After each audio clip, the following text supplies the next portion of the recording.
Hey guys, who here has ever wanted to visit Japan? Show of hands. Fantastic. Now, a common thing that happens is that when people go and visit Japan, they often come across as rude or improper due to Japan having numerous different customs and mannerisms. So, if you don't want to come across as offensive on your next visit to Japan, I would recommend that you stick around and have a listen. So today we're going to be talking about Japanese etiquette, right? And as to why the Japanese are so polite, right? And to aid me in this journey, I've gathered different sources and information to help me narrow down the main points of today's topic. So starting off, let's see, let's get a statistic out here. Let me just share my screen real quick. Right. And so why are the Japanese so polite? Right. So according to the population statistic by Statistics Bureau, Japan has a population of 126 million people. Right. And so the takeaway from there is that we need to understand that, okay, that's a lot of people given a small area of land. So it's advantageous for as a society that they get along to make day-to-day life that much easier, right? So the first topic that we're going to go into is touching on topics such as Japanese philosophy, group society, and individual status. So starting off, philosophy and religion. For the Japanese, the country and family are considered more important than the individual self, right?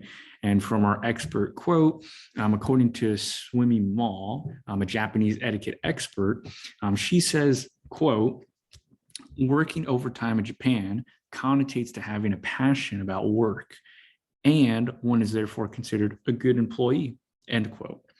And so it's a common trend for people to stay overtime during work and stuff, because that's kind of like what's expected to be considered a good employee, according to her. Right. And so this idea stems from the teachings of Confucius, right?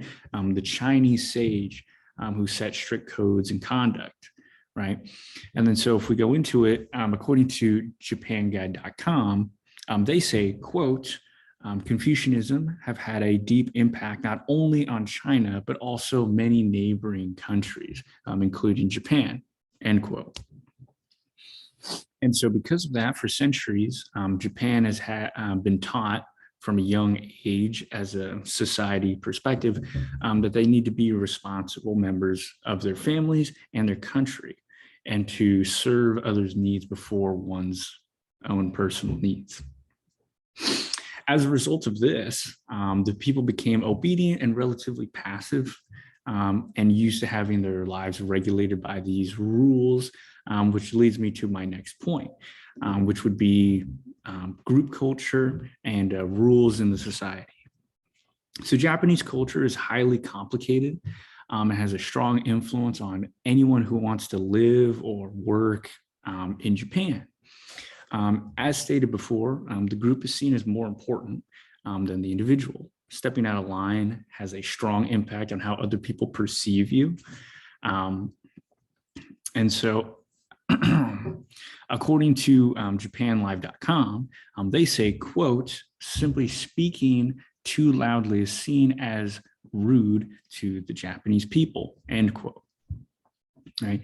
And so this is seen in the Japanese language as well, which has a formal and a casual form, right? But more on that in a moment, right? But another aspect of the group culture is the importance of raising children and schooling that goes along with that. And so according to timesofindia.com, quote, children in Japan are taught from the start about Japanese values, end quote. So what you'll see is that if you look at the Japanese education system and stuff, kids are actually taught to clean up after their classrooms and stuff and to be very respectful to their teachers and stuff. So contrasting that to what we have in like the US and stuff, it's like there was a trend recently where kids are stealing stuff from the classrooms and stuff. See, that trend would never fly in Japan because it's deeply rooted. These kids know from an early age, listen, we work as a collective, we're a whole. They even wear uniforms to kind of reinforce that idea that we are working together as a whole, not as an individual self, right? And then so moving into that, Japanese parents also place a whole lot of importance on teaching social manners so that their child avoids causing trouble for others, right? Also, Japanese parents tend to form close bonds with their children, which makes it easier for their child to adopt the cultural rules that are set before them, right? And so their good relationship gives them faith to, go along with these rules, which is important. And along with these rules, we can see that there is an individual status as well. Now, this segues into the next point, which is the individual status is important to the dynamic of the culture, right? So according to JapanInterculture.com, the Japanese hierarchy is, in their words, quote, no malarkey, end quote, right? The way the Japanese use everyday language clearly shows who they are, like in an individual sense, and who they're speaking to, if you just listen to how they're talking. So there are formal rules when speaking to different people, depending on age and relationship, right?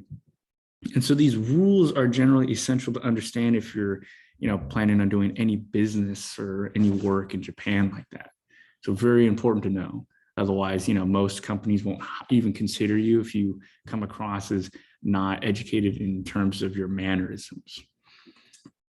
So in conclusion, we went over the main reasons as to why the Japanese are so well known for being polite, and hopefully we all learned something about the culture. So today we were looking at the religion in the society and the rules associated with that, education, and then also individual status as well. And then so I hope that this helps you navigate the complex social dynamic on your next trip to Japan.